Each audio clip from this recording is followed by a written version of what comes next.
Être aveugle, c'est une tragédie qui nous approche de la mort. C'est une tragédie bien plus importante que la surdité. Et cette tragédie touche des millions de personnes. Dans le monde, 45 millions de personnes sont aveugles. Rien qu'en Inde, on a 12 millions d'aveugles. Et ce qu'on essaie de faire avec Aravind, c'est de s'occuper de ces 12 millions d'aveugles pour tenter d'en réduire le nombre. On voudrait passer de 12 millions à 0 pour que ces gens puissent trouver un travail, la joie et la lumière.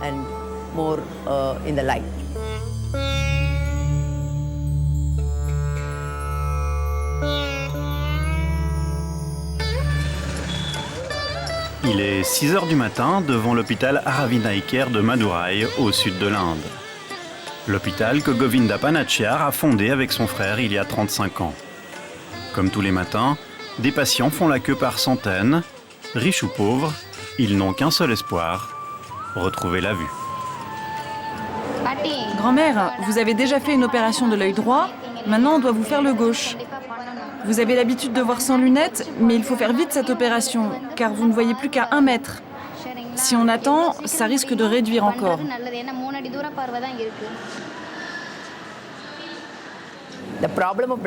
En tant que médecin, quand tu mesures le problème de la cécité, tu te sens coupable. Quand tu vois des aveugles le long de la route, tu te sens coupable de ne pas pouvoir faire quelque chose. Voilà le facteur déclenchant.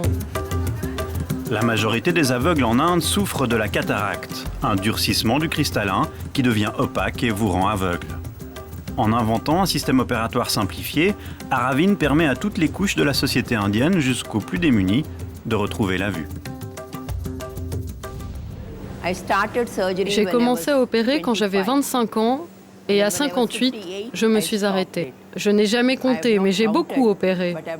Dans les jours bien remplis, je pouvais faire jusqu'à 100 opérations par jour. En 30 ans, on a opéré près de 4 millions de patients dans nos hôpitaux. Le taux de personnes aveugles pour cause de cataracte est passé de 85 à 62% en 2010. C'est un changement remarquable. Regardez la lumière, monsieur. On va commencer l'opération. Pour que tout le monde en profite, Govindappa a créé un système de paiement solidaire dans lequel les plus riches financent en partie les soins des plus pauvres. Sur 200 000 opérations annuelles, 50% sont gratuites, 20% sont à un prix en dessous du marché et seul un tiers des patients payent un tarif normal. Un modèle rentable qui dégage chaque année des bénéfices réinvestis pour construire de nouveaux hôpitaux.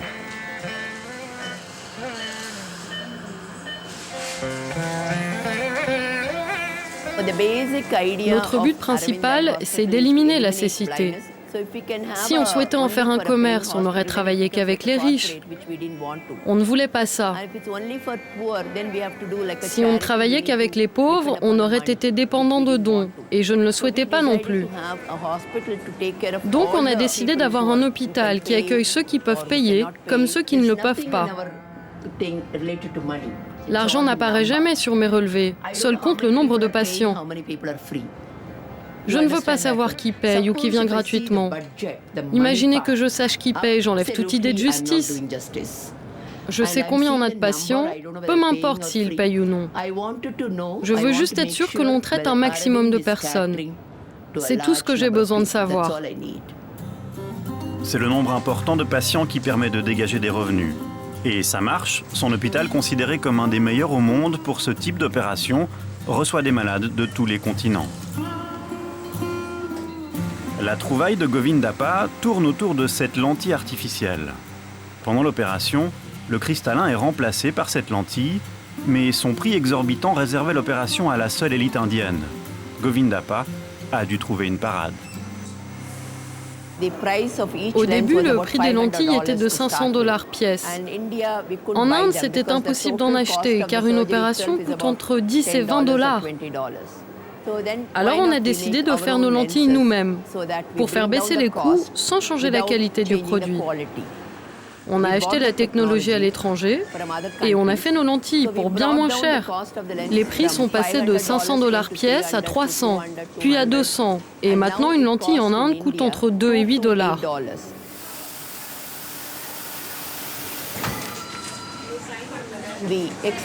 On exporte nos lentilles dans 240 pays et cela a eu pour conséquence de faire baisser les coûts des lentilles de toutes les grandes compagnies.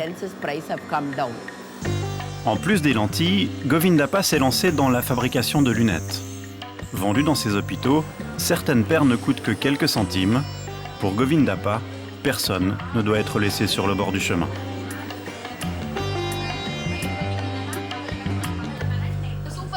Écoutez-moi bien, pendant la journée, vous allez porter des lunettes. Vous allez ressembler à l'acteur Rajinikanth. Au début, vous serez timide. Mais regardez cette grand-mère, elle a l'air géniale avec ses lunettes. Elle a un vrai style. Alors la journée, mettez vos lunettes, d'accord ? On espère que nos yeux vont aller mieux et on espère aussi que le docteur se porte bien, qu'elle vive longtemps. Car c'est un dieu pour nous. Elle nous a redonné nos yeux.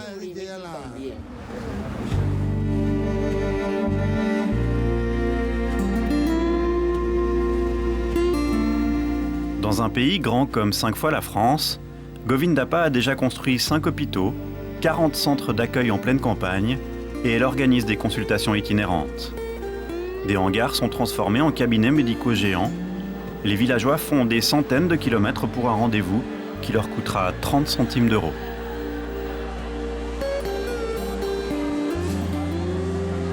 « 80% des gens vivent à la campagne et 80% des médecins sont en ville. Alors il n'y a aucune connexion entre ceux qui ont besoin de services et ceux qui en offrent.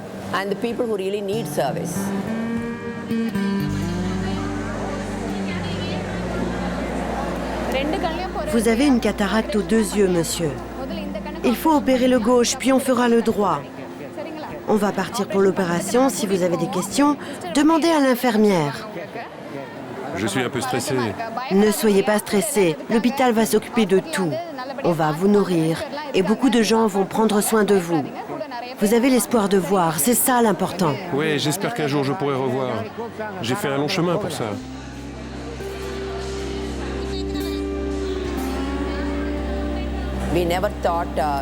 On n'a jamais imaginé devenir si grand.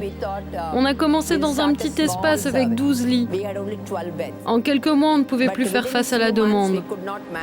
On a dû s'agrandir. On est passé à 40 lits, puis à 100, 200, 400 lits. Aujourd'hui, on a 4000 lits et ce n'est toujours pas suffisant. On redonne la vie et la lumière aux gens.